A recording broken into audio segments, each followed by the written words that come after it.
Hi and welcome to Healthy Life Hacks. I'm Jennifer Jeffries, the present day wise woman. I'm a realistic naturopath coming to you from the surfing beaches of Australia. This show is for those of you who are wanting to really rock your life and rock your health and just live from a place of prevention, not waiting to get sick and tired and sucky. That's it. So let's get into today's episode. I am not a fan of keto and intermittent fasting. I'm just not. And I know some of you are standing there going like, what, Jen, how can you not? Like keto's been so good for me or intermittent fasting's been so good for me. Why don't you like it? Well, that's what I'm going to talk about today. So first off, let's break it down. I'm going to talk a bit about keto, then I'm going to talk a bit about intermittent fasting. So what's keto? Well, keto is kind of like the new fad, updated version of the old Atkins diet from the 80s. That's it. So it's kind of like really super low carb and really high fat. That's it. It's same, but different. So the idea is that you replace your main carbs with fat. Now, when you do that, when you drop the carbs that much, it helps to put your body into what's called ketosis, which is a metabolic state, which is all about telling the body to produce ketone bodies out of fat and burn them up for energy instead of carbs. Now, it's become a fad in the last few years, like a real fad, the same as Atkins did back in the 80s and 90s, but it's become a fad because on it, you do have the ability, depending on your body, to lose weight. The challenge is it's not sustainable and it's not in a balanced way. A true ketogenic diet is actually different in that 90% of the diet is of the day's calories is coming from fats. That's it. But the thing is, it's actually used to help little kids who've got really bad epileptic seizures, and it's used to reduce the frequency. It has a medical place. It has a medical place.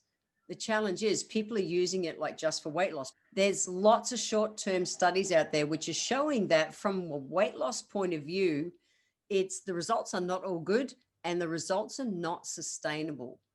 Now, what we see as kind of a side contraindication, it's not a side benefit. The side benefit, for some people is weight loss. However, what we see, there's a rise in mood swings, there's a rise in depression, there's a rise in that mental kind of confusion and an absolute lack of energy and motivation. And they're the same symptoms that we saw with people on the Atkins diet back in the 80s and 90s. Now, we need carbs in our body. We need carbs on a daily basis, but we need good carbs. If not, it starts messing with our brain. Why? Because carbs are absolutely critical for the production of our happy hormone, serotonin. It's really important. So we find people who are on that classic kind of keto diet, tired and cranky consistently, and it's not sustainable. And it puts huge pressure and stress on body systems like organs. So for me as a naturopath, the detrimental effects of a keto diet go nowhere near balancing out what is seen to be benefits in the average person who's wanting to do it for weight loss. So then the other one is intermittent fasting. Now, intermittent fasting has become bloody trendy, just like keto has. Now, as a naturopath, we absolutely endorse supported fasting. It's one of our naturopathic kind of principles. Now, in supported fasting, we use it as naturopaths to really help support all overall kind of health and wellness. And it's been shown to really help with, to help our metabolism, to help our heart, to help our immune system, just to help our brain health, all of our body system. It really is seen to be able to help with longevity of life as well. So it is a real principle and we love it as naturopaths, but we do it supported fasting, which is really different to the kind of intermittent fasting people are doing. The intermittent fasting that people are doing is this time restricted kind of feeding, and it's calorie deprivation. Not cool. So the most popular kind of ways, the first one is 16 and 8. So on the 16 and 8, it's like you'll fast for 16 hours a day and then you'll eat in 8 hours a day. Now, with that, say, what time is it right now? It is 1 p.m. So this would be, I would be in my normal eating time. Say I was going to stop eating at 6 p.m. tonight, add on 16, and that would mean I would fast from 6 p.m. tonight to 10 a.m. tomorrow morning. and then I would eat for 8 hours, and then I would fast, and then I would eat. And during that time, most people will consume 2 meals. Now, in their regular lifestyle, they're having, 3 meals and maybe 2 snacks.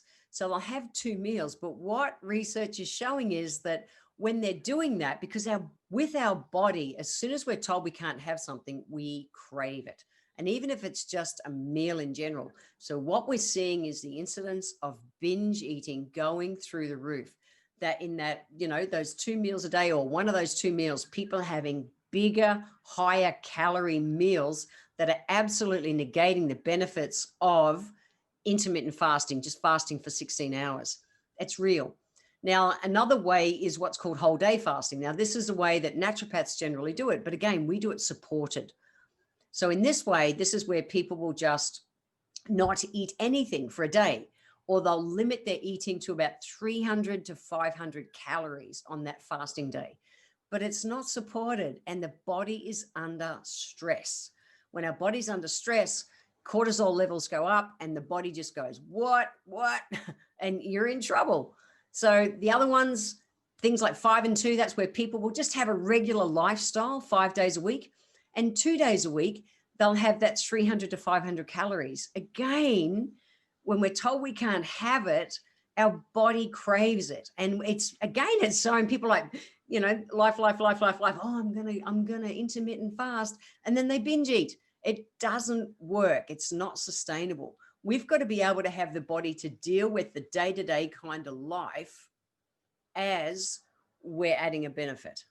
The other kind of way that intermittent fasting is being seen or showing up at the moment is every other day. Like, really seriously, guys, that's where you eat a regular day's food today, and then tomorrow you'll have 500 calories. And then the next day you'll have regular food and then 500 calories. And again, it's still a calorie deprivation program, and you are stressing your body big time. And like I say, there are so many clinical studies showing a real rise in binge eating. Now, as a naturopath, and I've talked about it on previous podcasts, we say there's this alkaline corridor, and you want to be in there the majority of the day, because that's when your body's working properly for you. Now, you're in. What happens in life, we're kicked out. And what I care about as a naturopath is how quick you bounce back in. When people are just doing keto or intermittent fasting, they're out of the corridor. And the cortisol levels go up because the body is under stress, physically and emotionally. Emotionally, because people are doing that, it's deprivation, and the brain's going, oh, I just want to eat something. And it's not cool. So as a naturopath, we want to have you in the majority of the time. So when we do what we call supported intermittent fasting, and I've been doing it for 30 odd years as a naturopath, that's it.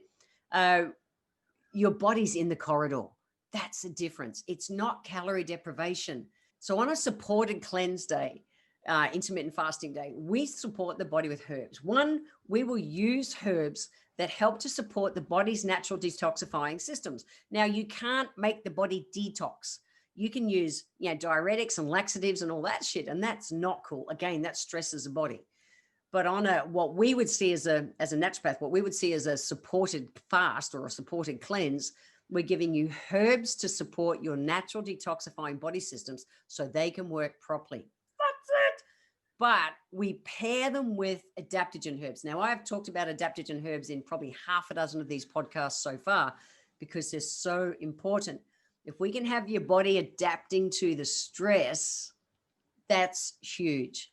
And then the other thing we do, we absolutely will prescribe some kind of little snack to balance blood sugar levels, or we can do that within the herbal tonics that we prescribe. So it's real. We've got to be able to have our body adapt to stress as we support it to mobilize impurities, mobilize toxins, and rest the body systems. So your digestive system needs to rest, absolutely. But we want to do it in a way that it's not stressed doing it, so that it stays in that alkaline corridor. That's it. It's big, guys, and they're fads. And, fads are a thing. They come, they go, they kind of do all their damage, and then people have to pick up the pieces. I'm not a fan. I'm really not.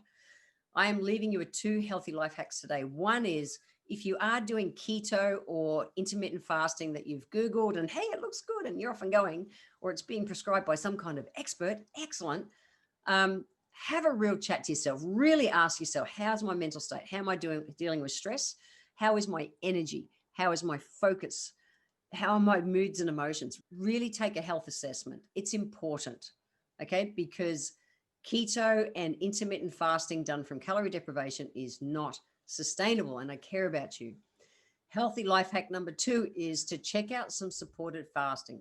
So supported intermittent fasting is all about using herbs to be able to do it. So whether you bring in something like some adaptogen herbs would be a place to start. Go back to some of my old podcasts to check them out. If you want to check out the herbs I use and the program I use, just check out the link in the show notes. That's it.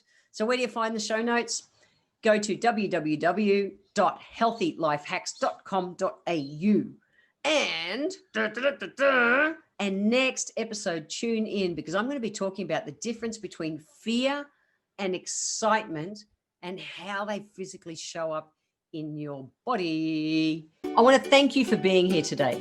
If you enjoyed this episode, feel free to share it with your friends and scroll down to the comment section, guys. It's below the description of the video, because click into the line that says add a public comment, add your comment, click the comment box, and every month I draw one lucky person who leaves a comment down below to have a free 1-hour consultation with me.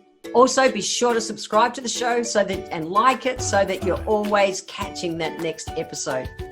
If you'd like to receive a free copy of my Feed Your Body ebook, simply click the link in the comments below, join my newsletter, and you will get the free ebook sent to you nice and easy. So I welcome your emails. You can write to me at podcast@healthylifehacks.com.au. Until next time, guys, remember that when it comes to life, live it, love it, and get on with it.